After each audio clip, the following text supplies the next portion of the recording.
It had been over 24 hours since Tempest had slept, and the energy tablets were bitter and dry under her tongue. She and Aegis abandoned the stolen snowmobiles under an icy overhang, walking the rest of the way to the tiny fishing village on the coast. They took turns carrying the kid the last mile on foot, and the girl was bird-boned and light. In the washed-out gloom of the cloud-covered midnight sun, they saw the bright halogens and red warning lights of the coastal town before any other structures became apparent. Tempest adjusted her mask and kept going. Everything was colder near the water, and while she and Aegis were dressed in heated bodysuits courtesy of Umbral, Genesis was shivering hard against them, teeth chattering under a cocoon of blankets. She had grown quickly weary of her new outdoor adventure and had asked multiple times to go back to her basement bunker. It was only after Tempest snapped out an annoyed reminder to the little girl that if she went back, she'd probably end up as ashes like the rest of her siblings, that Genesis ceased her complaining. But if they didn't get the kid warmed up, it wouldn't matter. She'd be dead either way. Before they had left the laboratory, Aegis had used the internal system, bypassing her own Umbral-made tech, to make contact with a small number of allies she still had at Radiant Mercy Medical Corps. Begging a favor, she asked them to send someone to take the kid. Listening in, it was then that Tempest learned Aegis had been skimming off the top of some of Umbral's own medical shipments and passing them off to her old colleagues. Taking Genesis would be the repayment for all that dangerous work. They had been traveling for hours, but had hours still until they would be able to rendezvous with Aegis's contact.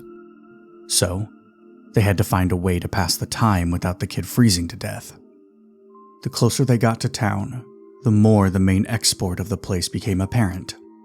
It stank of fish and brine, and the deep, honking bays of the local seal population echoed off the icy cliff faces. Genesis wrinkled her nose at the smell. In the near dark, Tempest made her way carefully down one slippery dock and boarded a small fishing boat, tilted to one side and seemingly abandoned. Within minutes, she exited once more, her arms full of weathered oilskin coats. They hadn't spoken since their talk at the halfway point, but as the women shrugged on the coats over their obvious mercenary kits, wrapping Genesis in the third, Aegis laid out the plan. "We just need to lay low until Sean gets here," she explained, buttoning the old gray coat to her neck. "He told me that there is a small diner near the marina, and that he would call in and pay for us to eat and wait there." "That feels too easy," Tempest commented, taking her helmet off and, after a moment's consideration, stomping on it until the interface shattered before throwing it into the dark ocean where it sank. There was no audio or visual feed to Umbral when the mission involved rival megacorporations or other entities. They feared someone might be able to hack into the wireless connection, and from there, the Umbral system as a whole. But even disconnected from their home base, the helmets looked futuristic and otherworldly, not something she would have been able to pass off as normal. How is he going to explain two women and a bald kid walking off the glacier and into a town with, 50 people total in it? We aren't exactly inconspicuous. What other choice do we have? This was your idea, remember? I'm trusting you, Aegis. Then that's what I'm asking you to do. Trust me. Look, let's go before this kid goes hypothermic, and all of this was for nothing. They both made the tentative decision to uncover their hair and faces fully, agreeing that going in masked would rouse more suspicion than not. The air was painful on her skin, immediately making it feel dry and chapped, but they didn't have much further to go. For the kid, they tugged a beanie, also pilfered from the listing boat, over the peach fuzz on her head. It was early, and while there were a few fishermen tottering around the docks, the place was mostly empty. Of course, they all looked at the trio, but no one said anything. The diner wasn't hard to find, being the hub of the marina, and the only building with smoke curling from a spindly metal chimney. The soldiers adjusted their coats one more time to make sure they covered as much of their gear-laden bodies as possible, placed the shivering Genesis onto her feet, and entered the diner like any other paying customer. A stout man behind the counter took one look at them and nodded once. In stilted English, he said, "Guess you're the three I'm supposed to be expecting. Here, take a seat." Inside, it was warm enough that the kids sighed in obvious relief, but Tempest knew she'd be sweating under her layers soon enough. It was a modest-sized restaurant, with cracked vinyl booths and a bar top with round, equally cracked stools. They took a booth overlooking the marina. Genesis tucked in Aegis' side like a parasite. It wasn't where she had expected to be after the mission, but life with Umbral rarely let her go off script, so at least it was something different. The stout man approached the table with 3 mugs, plopping them down unceremoniously, before glancing at Genesis and taking one back. He soon returned with a different mug on a saucer dish, placing it in front of the kid and walking away. Tempest took a mouthful of the black coffee, almost as bitter as the energy pills from earlier. Aegis did the same, pulling her white gloves off with her teeth and sighing in pleasure as she wrapped her bare, cold-reddened hands around the chipped ceramic cup.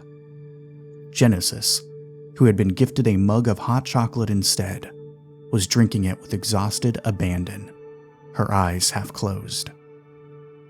"So?" Aegis started. "Talk." Tempest looked around, taking in the weary elderly man on the corner bar stool, and sighed. "Is this private enough?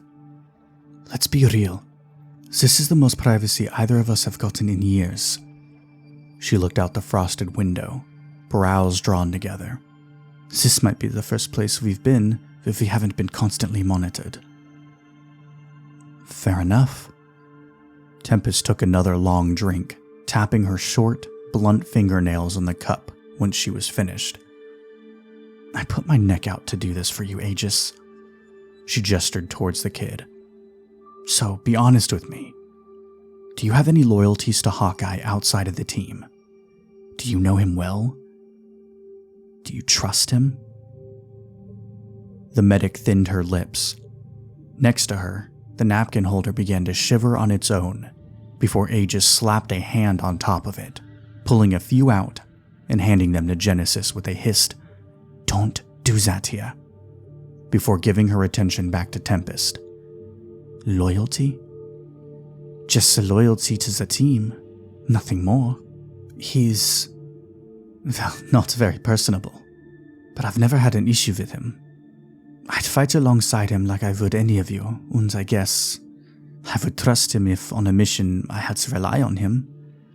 But outside of the Eclipse Initiative," she shook her head, "I have no feeling one way or the other. Except after today, right?" Tempest finished for her. "When he pointed his gun at you, it was unexpected," the medic agreed.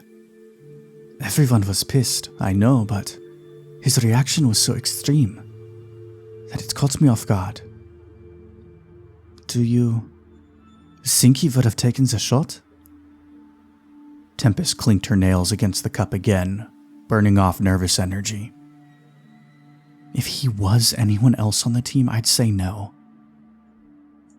It was understood between the members of Ares, as well as all of the other Eclipse Initiative teams, that their commander was the stand-in for Umbral. Answering to Umbral meant answering to Sentinel in the field, without question, without hesitation. So the idea that one of them might act of their own accord was hard to fathom. But then again, Tempest thought, Aegis taking the kid was no different than Hawkeye pointing the sidearm. She might have gotten an affirmative from Sentinel first, but she had forced the commander's hand. Still, it was hard for her to not look at it with at least a little bit of emotion instead of taking it completely literally. Both Hawkeye and Aegis defied Sentinel, but one for death and the other for life. "Explain," Aegis prompted. Tempest blew out a slow breath.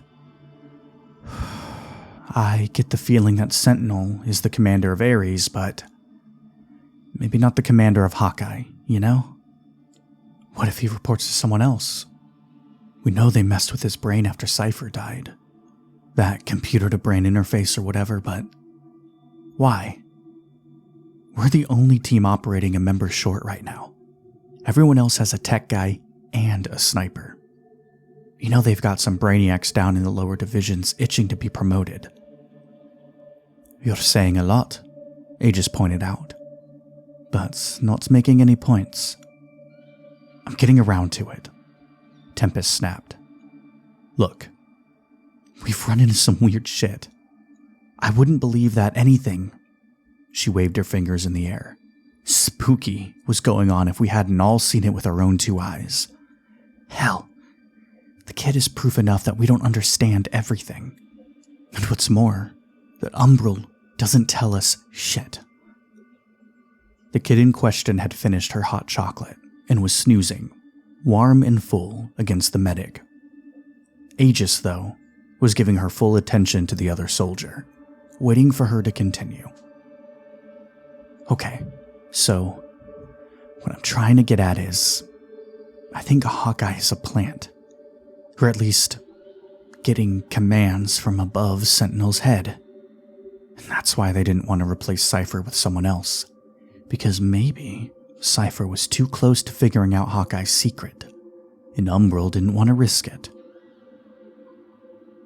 Aegis went pale, leaning forward and lowering her voice. "Are you insinuating that Cypher's death never sat right with me?" "Yeah."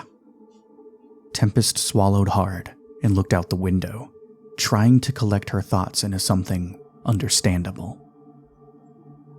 Hawkeye was with him when he died. Hawkeye replaced him. Hawkeye was the first guinea pig for the brain interface that Cypher had been working on. His mark is on everything that Cypher left behind. Cypher might have been taken out like Hawkeye said, but even then he's the least likely person on the team to have taken over for him. If it was anyone, I would have picked Jester. Umbral picked Hawkeye for a reason. There was a long pause, filled with the hum of the dishwasher in the back of the restaurant and the lazy lapping of the waves against the dock outside. "Have you sought this the entire time since Cypher died?" "I was frustrated with Hawkeye not being able to Cypher's shoes, sure. But during Spire..."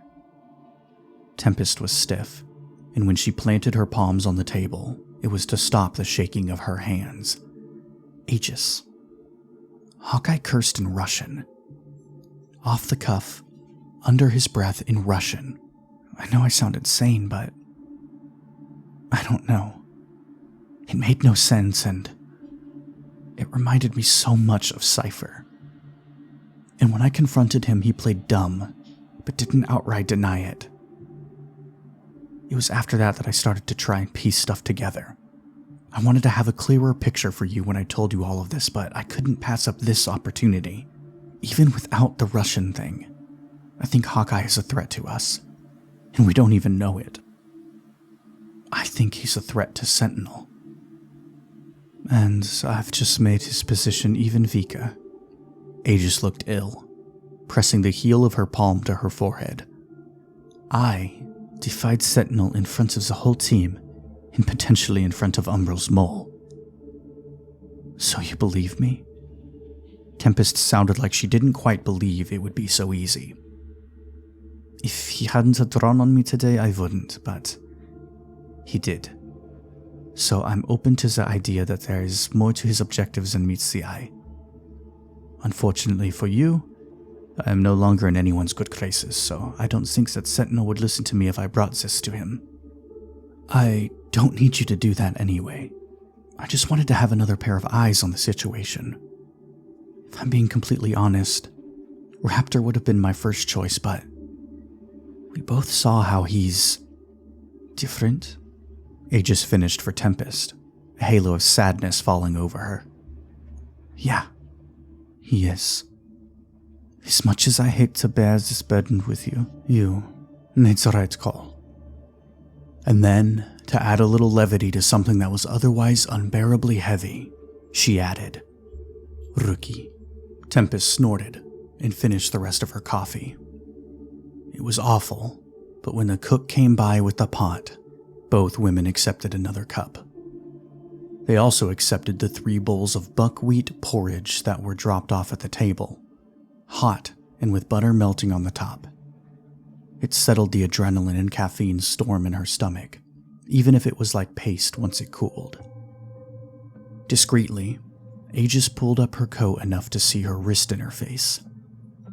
My contacts should be here in the next 15 minutes. So what do we do? Not about the kid, but everything else. There's nothing we can really do besides stay vigilant. If you're wrong, and we make a fuss, we'll be off the team and demoted before we can take a breath. If you're right, then we might end up like Sci-Fi. If we can definitively prove something is wrong, then one of us will have to go to Sentinel. There's nothing else to be done. Tempest didn't say anything, but in her mind she knew that if she ever had definitive proof that Hawkeye had killed Cypher, she'd kill the sniper with her bare hands, consequences be damned. Umbral couldn't put her on a team, drill it into her that the team was an extension of herself, and then expect that she'd just roll over like an obedient dog when one of her teammates was murdered. It wouldn't be easy, but Tempest was iron. She wouldn't fail. She hadn't always been iron, though, and that is why she risked everything to help Aegis get the kid out, because she too had once been bird-boned and hollow, tethered to a hospital bed, forgetting day by day what shade of blue the sky was. They watched the small covered red and white boat pull in among the others, and the fishermen on the docks helped tie it in place before the sailor climbed out. He was massive, with copper red hair and a matching beard. Aegis sat up straighter in recognition, turning to Tempest and telling her to go ahead and call for extraction from the rest of Ares. Tempest didn't know how to tell the little girl goodbye. Not that it bothered her to see her go. It was a relief, really, to cross her arms and lean against the building as Aegis handed Genesis off. The medic lowered herself to eye level with the kid, giving her a small hug and assuring her that the man who had come to retrieve her was safe. The boat was untied and pulled away from the dock, cutting a clean path through the water and ice as it turned towards its destination. First, Svalbard, where the whole mess with Hawkeye had begun, and from there, somewhere in Scandinavia. It was fitting, like the closing of a book. But as the sound of helicopter blades cut through the air, thrumming with the promise of a return to both Ares and Umbral, Tempest didn't feel like any books were closing. Instead, it felt like a long, drawn-out beginning. She told herself she wasn't afraid. But when it was Hawkeye who jerked the helicopter door open to let her in, she felt it anyway. A white, icy, hot thread of fear. But there was rage inside of her too. And before any fear could sink in, it was burned away.